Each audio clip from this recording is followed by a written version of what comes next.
Hey, my name is Dennis Gillan, and I'm just going to go over the value of the walk and what it's meant to me. I'm going to start off with an old Swedish proverb that goes like this: a shared joy is a double joy. A shared sorrow is half a sorrow. Now, I just laid some really deep stuff on you, so let me frame that up. Recently, I had the chance to go to Seattle, and I've always wanted to go to Seattle, and I got to go to the Space Needle, and it was kind of cool. I say kind of cool because I was there by myself on a business trip.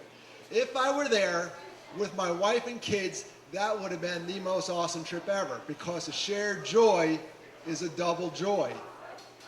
Now let's focus on the second half of that proverb where I said a shared sorrow is half a sorrow. If I drive home tonight and I get a flat tire, that is a bummer. That is a shared sorrow just by myself. If I get a flat tire and I have 3 guys in the car, now we become a NASCAR pit crew. We change a tire, we have a few jokes, and we're on our way. Because a shared sorrow is half a sorrow. So if I were to pass around this microphone tonight, and I won't do it, so don't worry, everybody can come up quickly with a great joy in their life. And because we're at a fundraiser for the American Foundation for Suicide Prevention, there's a really good chance you can come up with a sorrow that involves the loss of a loved one. Since I have the microphone, I'm just going to share you my story. And it started when I was in college. I got a phone call from home, and unfortunately, it wasn't the phone call I wanted. It was not the Publishers Clearinghouse sweepstakes telling me I won $5,000 a week for life, because if that were the case, I'd still be in college. It was a call from home where they told me that my older brother died in a car accident. He died in a car, but it was no accident.